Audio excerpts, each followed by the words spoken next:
15 ఏళ్ల అనుభవం ఆంధ్ర, తెలంగాణ, కర్ణాటక, తమిళనాడులో సంతోషానికి నిలయమైన మీ నివాసానికి మీ స్కందాన్షి గ్రూప్.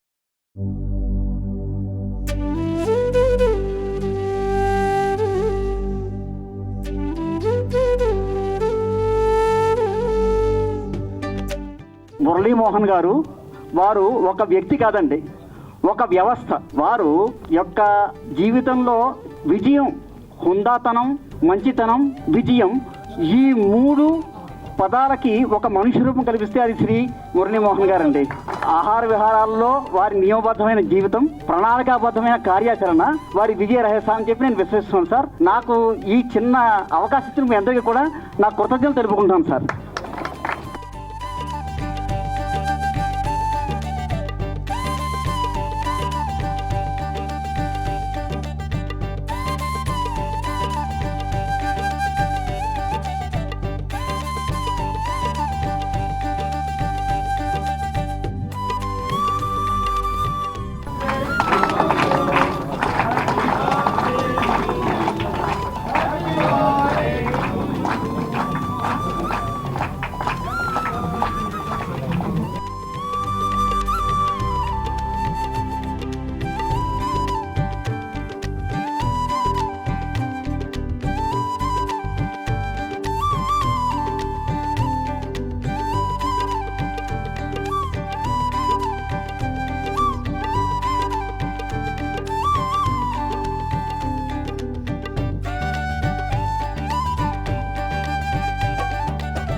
మా తోటి టెక్నీషియన్స్ అంటే మేమందరం ఒకటే కుటుంబం, సినిమా కుటుంబం అండి. ఆల్మోస్ట్ ఆల్ మేమండి, ఆల్మోస్ట్ ఆల్ కాదు, అంతా 100% సినిమా కుటుంబం.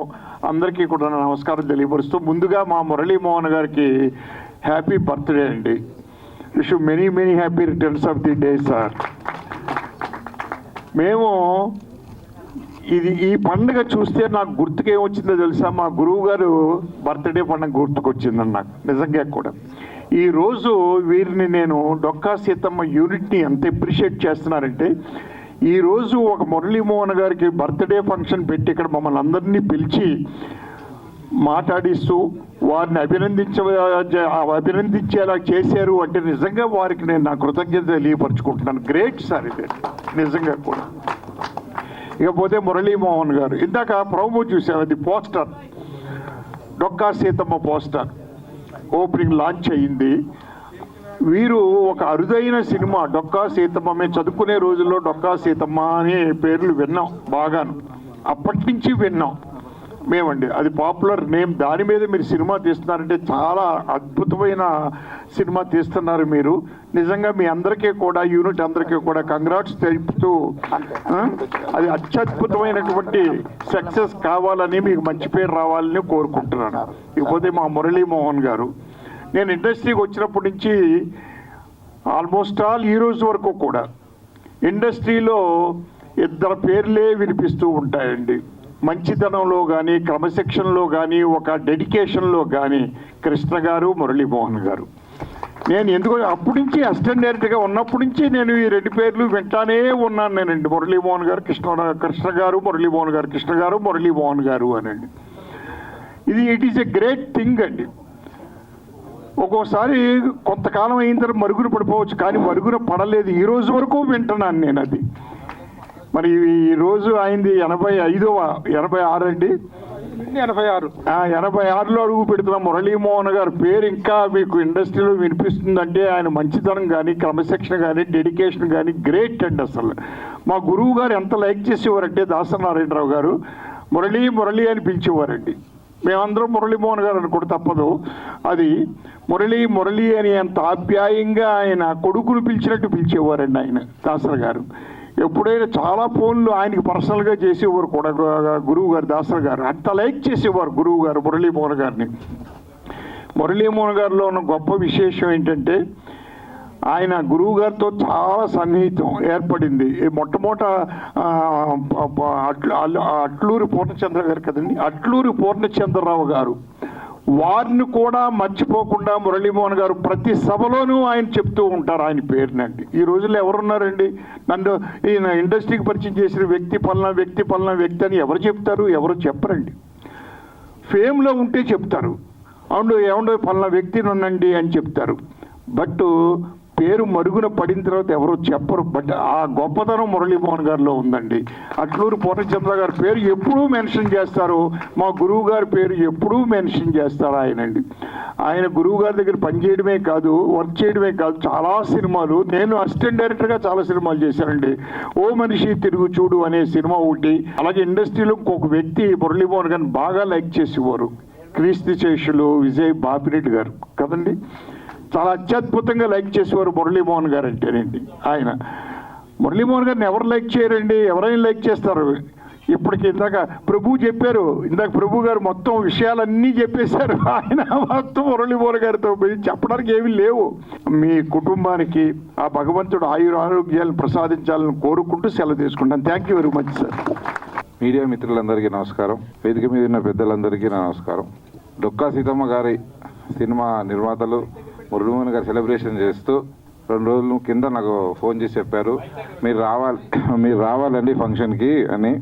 సరే ఇద్దరు అంటే డొక్కా సీతమ్మ గారు ఆమె పుస్తకాలలో ఆమె గురించి చదివి విని చాలా అంటే ఒక పూట అన్నం పెడితేనే, ఒక పూట అన్నం పెట్టేవారికి చేస్తేనే మనం ఏదో గొప్పగా ఫీల్ అయిపోతాం. అలాంటిది కొన్ని లక్షల మందికి ఎన్నో సంవత్సరాలుగా ఆమె జీవితాంతం ఒకే సేవ చేసి ఉన్న మహాతల్లి పేరు మీద సినిమా తీయటం, ఆ నిర్మాతలను నేను మనస్ఫూర్తిగా గౌరవిస్తున్నాను. ఒక సక్సెస్ఫుల్ నటుడిగా, సక్సెస్ఫుల్ నిర్మాతగా, అన్నిట్లలో రాజకీయ రంగంలో, సినిమా అంటే రియల్ ఎస్టేట్లో అన్నిట్లలో ఆయన నెంబర్ 1 పొజిషన్, అందరికీ ఆదర్శం. ఆయన పుట్టినరోజు వేడుకలకు నేను ఇక్కడ పాల్గొంటున్నందుకు చాలా గర్వంగా ఫీల్ అవుతున్నా. మనస్ఫూర్తిగా చెప్తున్నా sir, happy birthday to you. మీరు నిండు నూరేళ్ళు ఇలాగ ఉండాలని, ఎంతోమంది ఇన్స్పైర్ అవ్వాలని మనస్ఫూర్తిగా కోరుకుంటూ ముగిస్తున్నా. Thank you so much. ఈవేళ 4 ఫైట్లు 4 డ్యాన్సులు ఉండే సినిమాలు తీసి ఈ రోజుల్లో ఒక అద్భుతమైన దృశ్య కావ్యం తీద్దామని ఈ డొక్కా సీతమ్మ పేరుతోటి ఒక గొప్ప చిత్రాన్ని నిర్మిస్తున్న దర్శకుని, వారిని సపోర్ట్ చేసిన నిర్మాతలను అభినందించాలి. ఎందుకంటే ఇటీవల కాలంలో పవన్ కళ్యాణ్ గారు కూడా డొక్కా సీతమ్మ ఉచిత అన్నదాన పథకం ఏర్పాటు చేసినప్పుడు ఎంత గొప్ప ఆ మహాతల్లి విషయం ఆశేష ప్రజానికని తెలిసింది. ఆ తరం ప్రజలకు తెలుసు, ఈ తరం వాళ్ళకి తెలియదు. ఈ పవన్ కళ్యాణ్ గారి పేరు మీద ఈ తరం వాళ్ళు కూడా ఆవిడ యొక్క గొప్పతనాన్ని, అవినీతిని తెలిసింది. కాబట్టి అటువంటి గొప్ప సినిమా తీస్తున్నందుకు ఆ దర్శకుడిని, ఆ నిర్మాతలందరినీ కూడా అభినందిస్తూ మాకు ఈ అవకాశం ఇచ్చే ప్రభు గారికి మరొకసారి ధన్యవాదాలు. Thank you. మన అభిమాన హీరో, మంచి మనసున్న హీరో, మంచి మనిషి మన మురళీమోహన్ గారి పుట్టినరోజుకు వేడుకలకు విచ్చేసినటువంటి ప్రతి ఒక్కరికి, అలాగే డొక్కా సీతమ్మ మోషన్ పోస్టర్ ఫంక్షన్కి విచ్చేసిన మీడియా మిత్రులందరికీ, వేదిక మీద ఉన్న పెద్దలకి, ప్రతి ఒక్కరికి నా ధన్యవాదాలు తెలియజేసుకుంటున్నాను. నేను పుట్టిన కాడి నుంచి సినిమాలు చూస్తూ ఉన్నాను. మా గురువుగారి సినిమాల్లో పంతులమ్మ, వారాల అబ్బాయి, అన్నదమ్ముల అనుబంధం, ఇలాంటి ఎన్నో సినిమాలు చూశాను. మన ఊరి పాండవులు చాలా ఇన్స్పిరేషన్గా ఉండే ఆ సినిమాలన్నీ. ఆయన సినిమాలు ఎంత ఇన్స్పిరేషన్గా ఉన్నాయో జీవితంలో కూడా ప్రతి ఒక్కరికి ఎంతో ఇన్స్పిరేషన్గా నిలిచిన మా గురువుగారు ఈ రోజున 86వ జన్మదినోత్సవానికి స్వాగతం చెప్పుకుంటూ నిండు నూరేళ్లు ఆ భగవంతుడి ఆశీస్సుతో ఈ చిత్ర పరిశ్రమలకు సేవలు అందించాలని మనస్ఫూర్తిగా కోరుకుంటున్నాను. గురుజీ గొప్ప విజయాన్ని, గొప్ప ఆశీస్సులు కలగాలని మనస్ఫూర్తిగా కోరుకుంటూ సెలవు తీసుకుంటున్నాను. Thank you so much. Thank you అండి. మీడియా వారికి, పత్రిక వారికి నమస్సుమాంజలి. ముఖ్యంగా మురళీమోహన్ గారికి జన్మదిన శుభాకాంక్షలు. ఇలాంటి అద్భుత కార్యక్రమం మురళీమోహన్ గారి యొక్క 85వ జన్మదినోత్సవాన్ని ఇక్కడ ఏర్పాటు చేయాలనే ఆలోచన వచ్చిన డొక్కా సీతమ్మ యూనిట్కి నా శుభాభివందనాలు. ఎందుకంటే వారు నాకు తెలిసి ఈ మధ్యలో కూడా ఎన్నో 10 సినిమాలు చేస్తుండొచ్చు, కానీ ఈ అవకాశాన్ని, జన్మదినాన్ని, అద్భుతమైన మెమోరీని మీరు ఎప్పుడు ఎప్పుడు మెమోరీ గుర్తుండిపోతుంది. Dokka Seethamma unit producers, directors ఎంత మంచి ఆలోచనతోటి మీరు మురళీమోహన్ గారి జన్మదినం, అది ఒక రంగం కాదు సక్సెస్ అంటే. ప్రతి వ్యక్తి ఒక రంగంలో సక్సెస్ అయ్యి 2 రంగాలు ఫెయిల్ అవ్వచ్చు, కానీ మురళీమోహన్ గారి జీవితంలో వారు పట్టుకున్న అన్ని రంగాల్లో సక్సెస్. ఒక నటుడిగా, ఒక హీరోగా, ఒక ప్రొడ్యూసర్గా, ఒక రియల్టర్గా, ఒక బిల్డర్గా, ఒక రాజకీయ నాయకుడిగా, పార్లమెంటరీగా, ఎన్ని రంగాల్లో ఈ రోజు వరకు కూడా ఆయన ఇంత ఆరోగ్యంగా ఉండడానికి నేను తెలుసుకున్న కారణం ఒకటే, ఆయన ఎప్పుడు కూడా ఈర్ష్య ద్వేషాలు ఆయనలో కనిపించలేదు. సర్వే జన సుఖినో భవంతు అంటుంటాడు. ఎప్పుడు కూడా అందరూ బాగుండాలని కోరుకునే మురళీమోహన్ గారు ఇంత ఆరోగ్యంగా, మనిషి ఎప్పుడు కూడా ఆరోగ్యంగా ఉండాలంటే మనం కోరుకోవాల్సింది ఒకటేనండి, అందరూ బాగుండాలనుకుంటే మనం బాగుంటాం, కానీ మనమే బాగుండాలనుకుంటే ఎప్పుడు కూడా బాగుండలేము. ఈ 85వ జన్మదినంలో కూడా సార్ ఈ సినిమాకి హీరో. అంటే 85వ సంవత్సరంలో కూడా సార్ హీరోగా ఉన్నారు అంటే అది డొక్కా సీతమ్మ సినిమా బయోపిక్లో ఇక్కడ హీరోగా కనిపిస్తున్నారంటే గ్రేట్ అండి. మీ యూనిట్కి కంగ్రాట్స్. ఈ సినిమా హిట్ కావాలి, ఇలాంటి అద్భుతమైన ఆలోచన మీ అందరికీ మంచి పేరు తేవాలి, నిర్మాతకి డబ్బు రావాలని నేను కోరుకుంటూ థ్యాంక్ యూ వెరీ మచ్. నమస్కారం. అందరికీ నమస్కారం అండి. మొట్టమొదటి మా హీరో గారు, నా మొదటి హీరో మా మురళీమోహన్ గారికి ఈరోజు పుట్టినరోజు వేడుకలలో ఇలా కలిసి పాల్గొన్నందుకు నేను చాలా సంతోషిస్తున్నాను సార్.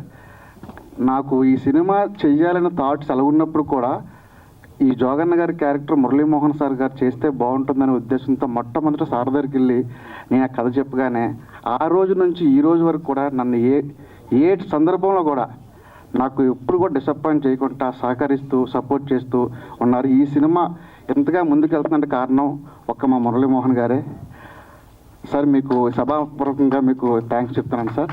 ఇలాంటి పుట్టినరోజు వేడుకలు ఎన్నో జరుపుకోవాలని మనస్ఫూర్తిగా కోరుకుంటూ మీ సమయాన్ని ఇప్పటికే చాలా వృధా చేసిన ఫీలింగ్ అది. సెలవు తీసుకుంటాం సార్. సార్ వయసులో ఒక 3వ వంతు ఉంటుంది నాది, సార్ యొక్క అనుభవంలో 2వ వంతు ఉంటుంది సినిమా అనుభవంలో. సో ఇటువంటి గొప్ప వ్యక్తి యాక్ట్ చేసిన సినిమాకి మ్యూజిక్ చేయడం నిజంగా నా అదృష్టం sir. Thank you so much sir. అంటే రీసెంట్గా నాది Cannes international film festival nominate అయింది సార్, రీసెంట్ సినిమా మ్యూజిక్ అది. సో నిన్ననే జస్ట్ 24 hours బ్యాక్ ఈ సినిమాకి మ్యూజిక్ చేయండి అని చెప్పి అన్నారనమాట. అయితే ఏ జానర్ తీసుకుందాం, జస్ట్ 30 seconds అంతే, ఏ జానర్ తీసుకుందామంటే నేను ఒకటే చెప్పాను డైరెక్టర్ గారికి, సార్ అంటే చిన్నప్పటి నుంచి నేను సార్ని చూస్తున్నా పెరుగుతున్నా, అంటే ఒక ధర్మం అంటే ఏందో చెప్దాం దానికి. ఆ పాటలో ఒక చిన్న 30 seconds మీరు ఇందాక చూసిన గ్లింప్స్ అది ఒక ఎపిక్ మోడల్లో చేసాం. జస్ట్ అది నైట్ 11 o'clockకి తను ఇట్లా చేద్దామంటే నెక్స్ట్ డే మార్నింగ్ 11 o'clockకి ఎగ్జిక్యూట్ చేయడం జరిగింది. అంటే మనకు ధర్మం గురించి చెప్తే సార్ గురించి చెప్పినట్టే, మన సినిమా గురించి చెప్పినట్టే. ఎందుకంటే ధర్మం అనేది అంటే శ్రీకృష్ణ భగవాన్ చెప్పినట్టు 5 ఆధారాల మీద ఉంటుంది కదా, న్యాయము, జ్ఞానము, మనకు అంకిత భావము, ప్రేమ. సో వీటన్నిటికి సంబంధించిన సార్ లోపల సార్ గుణాలు అవన్నీ, మన సినిమా గుణాలు ఇవన్నీ. అంటే కలియుగ కర్ణుడు అంటాం మనము. అటువంటి డొక్కా సీతమ్మ గారు చేసినప్పుడు మనం ఇంక దేని గురించి అవుతూ ధర్మం గురించి చేద్దాం, సనాతన ధర్మం గురించి చేద్దామని చెప్పి ఆ బిట్ చేయడం జరిగింది. జస్ట్ ఒక 12 hours అది ఎగ్జిక్యూట్ చేయడం జరిగింది. థ్యాంక్ యూ సో మచ్ అండి. ఇటువంటి సినిమాకి నన్ను భాగస్వామ్యం చేసినందుకు డొక్కా సీతమ్మ టీం అందరికీ, డైరెక్టర్ గారికి, ప్రొడ్యూసర్ గారికి అందరికీ పేరు పేరున థ్యాంక్స్ చెప్తున్నాను. చాలా సంతోషమైన రోజు ఇవాళ నాకు. ఈ సంవత్సరమే చాలా సంతోషం అనుకుంటే ఇవాళ రోజుని జీవితంలో మర్చిపోలేని రోజు ఇది నాకు. ఇంతవరకు ఇలా పబ్లిక్గా స్టేజ్ మీదకి వచ్చి ఫంక్షన్ చేసుకుందా లేదు నేను. ఎందుకంటే మొదటి నుంచి కూడా నాకు ఒక ఫ్యామిలీ ఫంక్షన్లా ఇంట్లో వరకు కూర్చోటే ఫ్యామిలీ మెంబర్స్ చేసుకోవటే తప్ప ఇలా చేసుకోవటం అవ్వట్లేదు.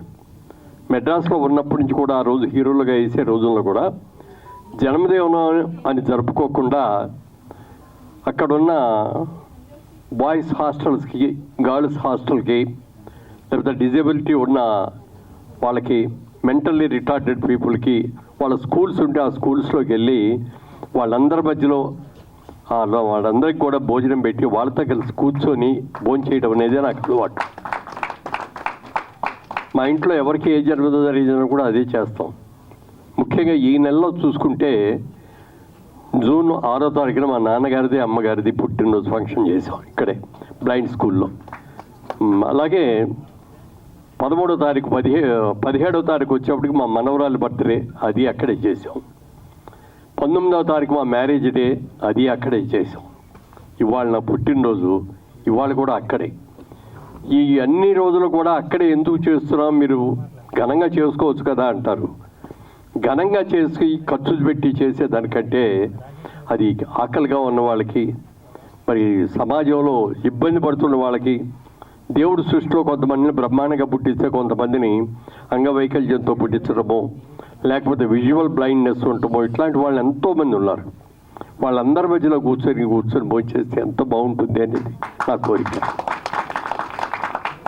ఈ బ్లైండ్ స్కూల్కి వెళ్ళినప్పుడు కూడా నేను వడ్డిస్తా అంటే పక్కన వచ్చే నాకు ఆయన అడిగారు వాళ్ళ లెక్చరర్ గారు, మీకు ఎవరు వడ్డిస్తున్నారో తెలుసా అండి అన్నారు.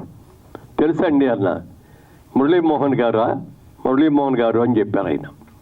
మీరు ఆయన సినిమాలు ఏమైనా చూసారా అని అడిగారు. పాప ఎట్లా చూస్తారు, బ్లైండ్ వాళ్ళు చూడలేరు. చూసామండి అన్నారు. ప్రేమించు సినిమాలు చూసామండి అన్నారు. ఆ సినిమా రిలీజ్ అయిపోయే ముందు రామానాయుడు గారు బ్లైండ్ స్కూల్లో ఉన్న పిల్లలందరికీ కూర్చొని ప్రివ్యూ షో వేశారు. ఆ సినిమా చూసి వచ్చిన తర్వాత బయటకు వచ్చిన తర్వాత వాళ్ళందరూ కూడా కళ్ళు దృష్టి లేని వాళ్ళు కూడా కళ్ళమంట నీళ్లు పెట్టుకుంటూ బయటకు వచ్చి అందరినీ అభినందించడంతో పాటు నా దగ్గరకు వచ్చి నన్ను అందులో ఆ బ్లైండ్ గర్ల్ ఫాదర్ క్యారెక్టర్ నేను వేశాను. అమ్మాయిని కష్టపడి చదివించుకొని అమ్మాయిని పైకి తీసుకొచ్చి యూనివర్సిటీ ఫస్ట్ చేసి అలాంటి క్యారెక్టర్స్ నన్ను వాళ్ళందరూ కూడా నాన్నగారు అని పిలిస్తే ఎంతో సంతోషం వేసింది. ఆ సినిమాకి నాకు ఆంధ్రప్రదేశ్ నంది అవార్డ్స్లో బెస్ట్ క్యారెక్టర్ యాక్టర్ అవార్డు వచ్చింది. ఆ సినిమాకి మంచి ఉత్తమ చిత్రంగా అవార్డు రావడం కూడా జరిగింది. అందుకని సాధ్యమైనంత వరకు అలాగే చేసుకోవటమే అలవాటు. ఇవాళ కూడా అలాగే చేసుకున్నాను. కానీ చిన్నప్పటి నుంచి మా అమ్మగారు చెప్తూ ఉండేవారు, మా వాడికి దిష్టి తగులుతుందండి బాగా ఎక్కువగా.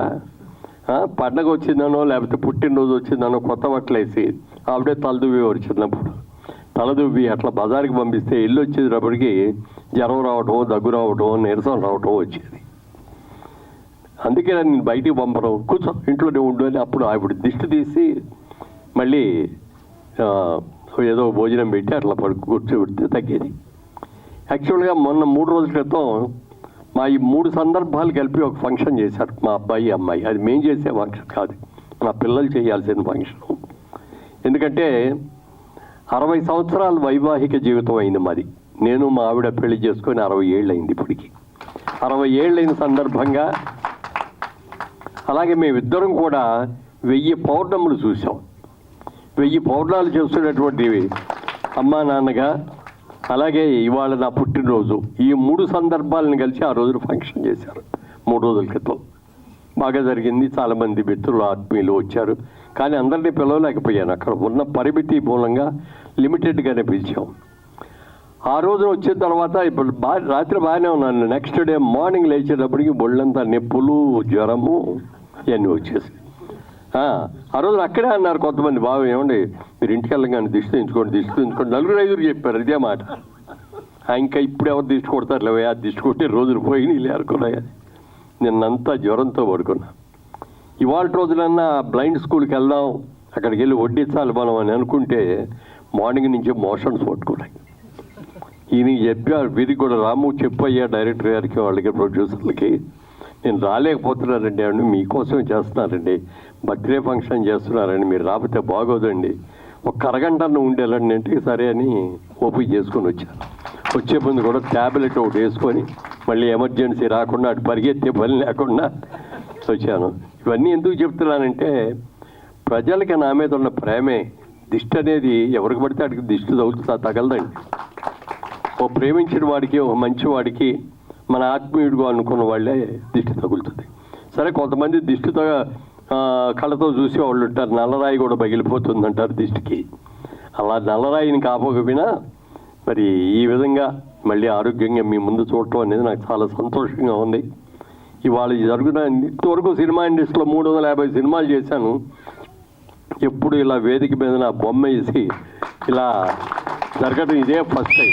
నేను చెప్తున్నానండి, ఈరోజే ఫస్ట్ టైం. ఎప్పుడు జరగల ఇట్లా.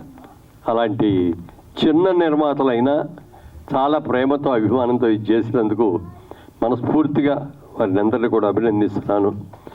ఇలాంటి అవకాశం నాకు ఇచ్చినందుకు చాలా చాలా సంతోషం. ఇక మా రేలంగి నరసింహారావు గారు ఇందాక చెప్పారు, ఆయన సదమా హీరో ఆయనేనండి. ఆయనతోనే ఆయన చూపించు, ఆయన నాతో హీరోగా చేసిన పుణ్యమో ఏమో తెలియదు కానీ 1000 చందమామను చూసాం నేను, మా ఆవిడ కూడా. అలాగే రామ్ సత్యనారాయణ గారు, ఆయన నిర్మాతల పట్ల దేవుడు. ఆయన ఎందుకు మాట్లాడుతున్నానంటే ఆయనంతటిగా ఆయన తీసిన సినిమాలే కాకుండా ఎంతోమంది సినిమా తీద్దామని మొదలుపెట్టి మధ్యలో ఆగిపోయిన వాళ్ళందరూ కూడా పిలిచి, మీకు ఎందుకు ఆ సినిమా సగం నేను పూర్తి చేసి నేను రిలీజ్ చేస్తానని చెప్పి ఎంతోమందిని ఆదుకున్న వ్యక్తి. చాలామందికి తెలుసో తెలియదో, ఏంటంటే 100 పైన తీశారు, 115 సినిమాలు తీశారు ఆయన. అంత మంచి నిర్మాత, అంత మంచి వ్యక్తి. చిన్న చిన్న నిర్మాతలు వస్తారు, వాళ్ళకి ఏదైనా ఇబ్బంది పడితే మనం ఆదుకోవాలి అనేటువంటి మంచి మనసున్న వ్యక్తి ఆయన రామ సత్యనారాయణ గారు. అలాగే ఇక డొక్కా సీతమ్మ గారి గురించి, మాది వెస్ట్ గోదావరి ఈస్ట్ గోదావరి రెండే అనుకోండి. పుట్టింది వెస్ట్ గోదావరిలో అయినా నేను పార్లమెంట్ సబ్జెక్ట్గా చేసింది ఈస్ట్ గోదావరి రాజమండ్రి నుంచి. ఆవిడ కూడా ఆ జిల్లాకి సంబంధించిన ఆవిడ. ఎంతోమంది ఎన్నో రకాలుగా చెప్పారు డొక్కా సీతమ్మ గారి గురించి. కానీ నేను పుట్టేటప్పటికే ఆవిడ చనిపోయినట్టున్నారు, అప్పటికే పోయారు ఆవిడ. కానీ అందరూ చెప్పటం వింటం, ఆ ఆవిడ బుక్ కూడా ప్రింట్ చేస్తే అది చూడటం జరిగింది. లాస్ట్ టైం రాజమండ్రిలో ఉండగా పుష్కరాలు జరిగినాయండి. ఆ పుష్కరాలు కూడా మామూలుగా పుష్కరం అంటే 12 సంవత్సరాలకు ఒకసారి జరుగుద్ది. అలాంటి 12 సంవత్సరాలకు ఒకసారి జరిగేటటువంటి 144 సంవత్సరాలకు ఒక్కసారి మాత్రం జరిగే మహాపుష్కరం చేశాం మేము ఉండగా. ఆ టైంలో మన డొక్కా సీతమ్మ గారి నాటకం పోటీలు ఆ రోజున నంది నాటకోత్సవాలు చేసాం రాజమండ్రిలో ఘనంగా, చాలా ఘనంగా. దాంట్లో ఆ నాటకానికి ఆల్మోస్ట్ ప్రైజులన్నీ దానికే వచ్చేసి, సీతమ్మ గారికి వచ్చింది, మరి అలాగే హస్బెండ్ వేసిన ఆయనకు వచ్చింది, డైరెక్టర్కి వచ్చింది, స్క్రిప్ట్ రైటర్కి వచ్చింది, అన్నీ వచ్చినాయి. తర్వాత చాలామంది ప్రయత్నాలు చేశారు ఇది సినిమా తీయాలి అని. సినిమా తీయాలంటే ఇవాళ సినిమా అనేది కమర్షియల్ సినిమా. ఇందులో ఫైట్లు ఉన్నాయా, ఇందులో కామెడీ ఉందా, ఇందులో ఏమన్నా కళ్ళ నీళ్లు పెట్టేవి ఉన్నాయా, ఇట్లా రకరకాలుగా అడుగుతారు. కానీ ఈ సినిమాలో అవేమీ లేవు. లేకపోయినప్పటికీ ఒక అద్భుతమైన వ్యక్తి అన్నమో రామచంద్ర అనే మాట వినపడకుండా, ఆకలి అనే మాట వినపడకుండా వచ్చిన ప్రతి వ్యక్తికి కూడా అన్నం పెట్టాలి అన్న గొప్ప ఆశగా ఉన్నటువంటి తల్లి అది. మీకు ఏది ఇచ్చినా సంతృప్తి కలగదు. 100 రూపాయలు కావాలని వచ్చా అనుకోండి, 1000 రూపాయలు తీసుకోవయ్యా అని ఇచ్చినా ఆ క్షణం సంతోషిస్తాడు, వెళ్ళిపోతాడు. ఏం 1000 ఇచ్చాడు, 10,000 ఇవ్వచ్చు కదా, ఏంటో బాగా సంపాదించాడు కదా, 1,00,000 రూపాయలు ఇవ్వచ్చు కదా అనుకుంటారే తప్ప చాలండి చాలా థ్యాంక్స్ అని అనరు. ఒక అన్నం పెట్టినప్పుడు మాత్రమే, ఆకలితో వెళ్ళి అన్నం పెట్టినప్పుడు మాత్రమే కడుపు నిండా తిని బాబు ఇంకొంచెం వడ్డించుకోండి చాలమ్మా, చాలా అసలు సంతృప్తిగా తిన్నాను తల్లి, చాలు తల్లి నేను చల్లగా ఉండాలని దీవించేది ఒక్క అన్నదానం చేసినప్పుడు. అలాంటి గొప్ప వ్యక్తి అన్న ఈవిడ డొక్కా సీతమ్మ గారు. ఆయనకి రాజమండ్రిలో ధవళేశ్వరం పెద్ద ప్రాజెక్ట్ ఉంది, మీకు అందరికి కూడా తెలుసు కదా, ఆనకట్ట. అదే కాటన్ దొరగారని ఆయన ఒక అమెరికన్, ఇంగ్లాండ్ యూకేలో ఉండే ఇంజనీర్. ఆయన అప్పుడు బ్రిటిష్ వారి పరిపాలనలో ఉండటం మూలంగా ఆయన ఇక్కడికి వచ్చినప్పుడు అక్కడ గోదావరి నీరంతా కూడా సముద్రంలో కలిసిపోతుంది, ఇక్కడ ఒక ఆనకట్ట కట్టాలి అని అనుకున్నప్పుడు వాళ్ళు ఆయనను ఇంకో ఆయన కలిసి గుర్రాల మీద ఆ ఏరియా కొండలు గుట్టలు అవన్నీ కూడా తిరిగి ఓ టైంలో గోదావరి నదిలో తుఫాను వస్తుంది, వీళ్ళు ఇరుక్కుపోయారు. ఏం చేయాలో తెలియని పరిస్థితి, బతుకుతారో లేదో తెలియదు, ఆకలి విపరీతంగా వేస్తోంది. అమ్మా సీతమ్మ తల్లి ఆకలిగా ఉంది అని చెప్పి వీళ్ళు గట్టిగా అరిచారట. ఆ అరుపులు ఆవిడకి వినపడి అప్పటికప్పుడు వంట చేసి భర్తను పిలిచి అర్జెంటుగా వాళ్ళు గోదావరిలో మునిగిపోయేటట్టున్నారు, చచ్చిపోయేటట్టున్నారు, తీసుకెళ్ళి ఇచ్చిరండి అని చెప్పి ఇచ్చి పంపిన గొప్ప తల్లి. ఆ మరుసటి రోజు వాళ్ళు దగ్గరకు వచ్చారు, ఈవిడ దగ్గరికి వచ్చి, అమ్మా మేమే నిన్న వచ్చింది, నువ్వు పెట్టబట్టి బతికాము, నిన్ను ఇంత గొప్ప తల్లిని, ఇంతమందికి ఆకలి తీర్చేటటువంటి సీతమ్మ గారి గురించి మా దేశంలో మా చక్రవర్తి గారు, మా రాజుగారు, మా దేవుడు, మా ప్రెసిడెంట్ మిమ్మల్ని రమ్మని పిలిచారండి, ఆహ్వానం ఇచ్చారు. ఆహ్వానం ఇవ్వటం కోసం మేము మీ దగ్గరకు వచ్చామన్నాం అని చెప్పింది ఆవిడ. చెప్తే అప్పుడు ఆవిడ, నేను ఎక్కడికి రానయ్యా, నేను దానికోసం వెళ్తే ఇక్కడ ఆకలిగా వచ్చే వాళ్ళందరికీ ఎవరు ఉండి పెడతారు, నేనేమి రానొద్దు అంటే అప్పుడు వాళ్ళు ఆయన అడిగారట, ఒక ఫోటో ఉంటే ఇవ్వమ్మా నాకు. చిన్న ఫోటో తీసుకొని ఇలా పెట్టి ఆయన కూర్చున్న కుర్చీ పక్కన ఫోటోని పెట్టి దండేసి ఇది చేశారట. అది ఆవిడ గొప్పతనం. చాలామంది నిర్మాతలు తీయాలి అనుకున్నారు, ఎవరు డేర్ చేయాల. అలాంటిది మా నిర్మాతలు వీళ్ళందరూ, ఆ దర్శకుడు కానీ ఇది చెయ్యాలి, దీంట్లో లాభం ఎంత వస్తుందని కాదు, ఇది ఒక కళాఖండం లాంటి సినిమా, ఒక కన్న తల్లి ఆకలిగా వచ్చిన వాళ్ళకి అన్నం పెట్టిన చిత్రం ఇది. ఈ చిత్రం తీయాల్సిందే, ఎంత లాభం వచ్చినా నష్టం వచ్చినా అని అనుకోవటం. దానికి అనేక మంది మిత్రులందరూ కూడా చిన్న పెద్ద నేను లేకుండా అనేక మంది సహకరించి వచ్చారు. ఇంతమంది సహకరించింది ఎప్పుడు కూడా సక్సెస్ అవుతుందండి. ఎందుకని చెప్తున్నానంటే హైదరాబాద్లో తీసిన మొట్టమొదటి సినిమా గురించి మీకు ఎవరికైనా గుర్తుందో లేదో, మా ఇంటి మహాలక్ష్మి అని పి గంగాధరరావు గారు ప్రొడ్యూసరు, జి రామిరెడ్డి గారు డైరెక్టర్. రామిరెడ్డి గారు అందులో గుమ్మడి గారు, జమున్ గారు, ఇంకా హర్నాథ్ గారు, డాక్టర్ ప్రభాకర్ రెడ్డి గారు వీళ్ళందరూ కూడా యాక్ట్ చేశారు. ఆ సినిమా రిలీజ్ చేసినప్పుడు వాళ్ళ ఎవరి దగ్గర కూడా డబ్బులు లేవు. అప్పుడు చివరికి అందరు కలిసి కూర్చొని మనందరం తలా కాస్త వేసుకుందాం, తలా 5,000 వేసుకుందాం, 16-20 మంది ప్రొడ్యూసర్ అనే పేరు పిలిచి అందరి పేర్లు బాగా చేస్తే బాగోదని అప్పుడు ఆ గంగాధరరావు గారి పేరు ప్రొడ్యూసర్ అనేసి ఈయన డైరెక్ట్ చేశారు. ఫస్ట్ సినిమా సారథి స్టూడియోలో తీసిన మొట్టమొదటి తెలుగు సినిమా మా ఇంటి మహాలక్ష్మి. పెద్ద హిట్ అయింది, మంచి ప్రైజులు వచ్చినాయి, మంచి అవార్డులు వచ్చినాయి. అలాగే ఈ సినిమా కూడా మంచి అవార్డు ఖచ్చితంగా రావాలి, వస్తుంది అని నాకు నమ్మకం ఉంది. అయితే ఇంకో చిన్న విషయం ఏంటంటే వాళ్ళు ఈ సినిమా తీస్తున్నారు, ఇంత పబ్లిసిటీ వచ్చేస్తుందని చెప్పి కొంతమంది ఈ సినిమా రైట్స్ మాయి, ఈ సినిమా కథ మాది. ఇది కథ కాదు, ఇది జీవిత చరిత్ర. 100 సంవత్సరాల పైన చరిత్రకి ఎవరికి రైట్స్ అనేది ఉండదు. ఎవరైనా తీసుకోవచ్చు, కాపీ రైట్ ఉండదు దానికి, ఎవరైనా తీసుకోవచ్చు. ఇవాళ నాకు గాంధీ గారి గురించి సినిమా తీయాలని ఉందనుకోండి, తీసుకోవచ్చు. నేను రామసత్యాన్ గారికి తీయాలంటే ఆయన తీయొచ్చు, ఎవరైనా తీయొచ్చు. అందుకని వాళ్ళందరూ మాకు నోటీసులు ఇచ్చారు, ప్రొడ్యూసర్తో పాటు డైరెక్టర్తో పాటు నాకు కూడా నోటీసు వచ్చింది. ఏమిటి అని చూస్తే ఇది సినిమా మాది, మేమే చేసాం, ఈ నాటకం మేమే రాసాం, దీని మీద రైట్స్ మాకే ఉన్నాయని. కోర్టుకు కూడా వెళ్ళాల్సిన అవసరం లేదు. కోర్టులో అసలు దాన్ని అడ్మిట్ చేసుకోరనే సంగతి నాకు తెలుసు. ఇంత మంచి విజయం ఇంతమంది చిన్న నిర్మాతలందరూ కూడా సహకరించి చేస్తున్నందుకు అందరినీ కూడా మనస్ఫూర్తిగా అభినందిస్తూ సెలవు తీసుకున్నాను. Thank you. సుమన్ టీవీలో మీ పర్సనల్ అండ్ బిజినెస్ ప్రమోషన్స్ కోసం కింది నెంబర్కి కాంటాక్ట్ చేయండి.